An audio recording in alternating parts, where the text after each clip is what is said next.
This is OwlUp, where learning happens in minutes, not hours.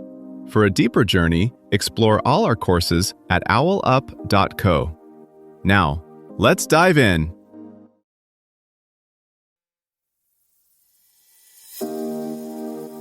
Welcome back to Chapter 2 of the Power Playbook, Understanding Global Geopolitics.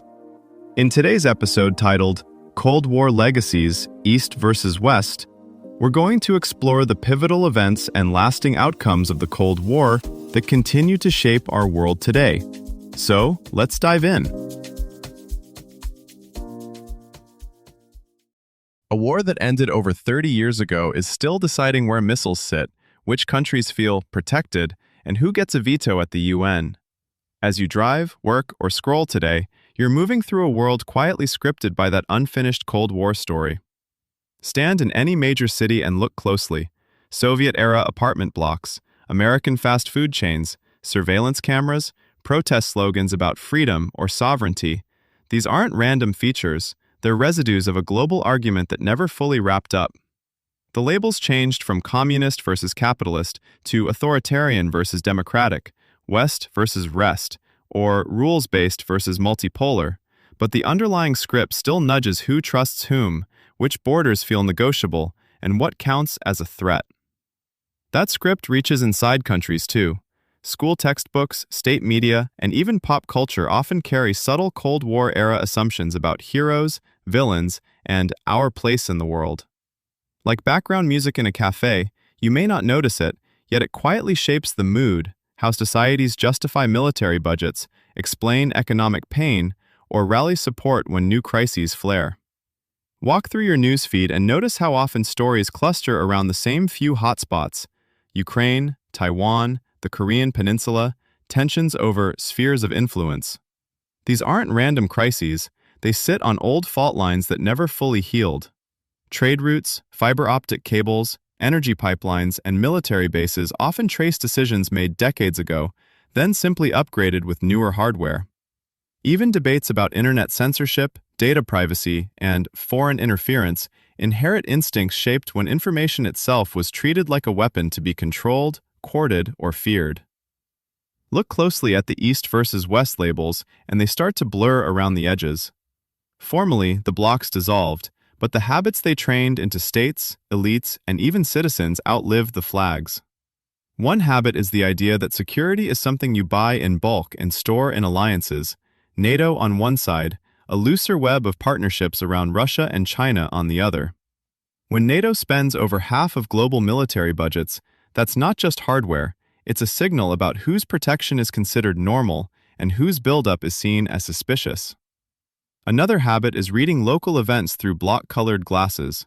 A protest in Hong Kong, a coup in the Sahel, a satellite launch in North Korea, each gets quickly slotted into a mental spreadsheet of ours, theirs, or swing states. During the non-aligned movement, many countries tried to escape that sorting. Today, their successors talk about strategic autonomy, but the game board they move on was laid down decades earlier. Domestic politics carry the imprint too.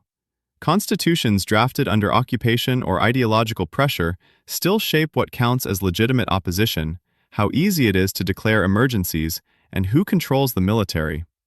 In some places, anti-communism became a tool to crush any left-wing dissent. In others, anti-imperialism still justifies one-party rule. These old reflexes resurface when governments face economic shocks or mass protests. Critics are framed as puppets of an external camp, not just rivals with different ideas.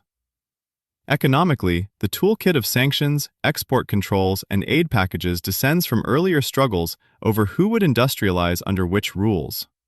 Today's fights over 5G networks, semiconductors, and rare earths echo past battles over oil routes and steel plants, but with more intricate supply chains.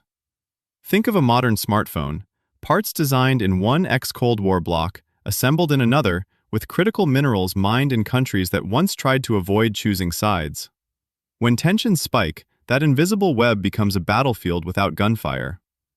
The result is a world where leaders insist we're in a new era, yet still reach for inherited playbooks whenever pressure rises. Think of 3 everyday scenes. First, a budget meeting in a small European country. The finance minister proposes cuts to welfare, but leaves a costly fighter jet program untouched. Nobody in the room designed that priority list from scratch. It's inherited from decades when being reliable to a bloc meant military readiness came first, and social spending adjusted around it. Second, a university debate in an African or Asian capital. Students argue whether their country should sign a tech deal with a US firm or a Chinese one.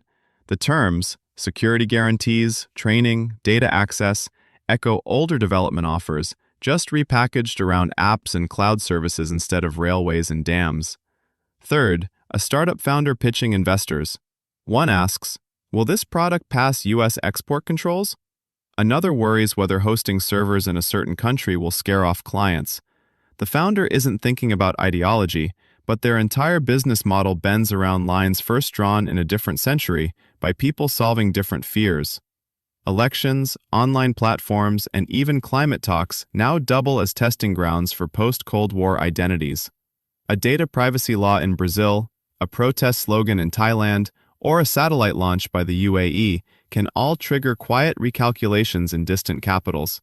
It's less about choosing a camp and more like picking an operating system. Which rules your internet follows, which courts you trust, which currencies you save in, and how easily you can switch if the system starts to fail.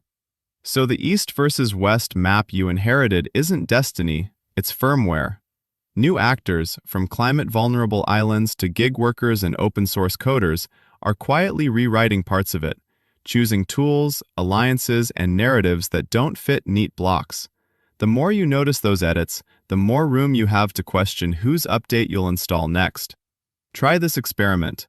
For the next 3 days, deliberately split your media intake into East and West Cold War legacies. Watch one Russian or Eastern European news clip or commentary and one Western, US, UK, EU, piece on the same geopolitical issue. For example, NATO expansion, Ukraine, or energy policy. Immediately after each pair, say out loud, to yourself or someone else, how each side frames security, freedom, and threats, and notice which arguments feel instinctively more reasonable to you. On day 3, reverse the roles in your head. Argue the Eastern position as if you fully believed it, then the Western one, and see which points suddenly feel weaker or stronger once you have to defend them. This was OwlUp, your daily step forward. This series continues with more chapters on OwlUp.co. Visit OwlUp.co to access the complete course and continue your learning journey. See you there!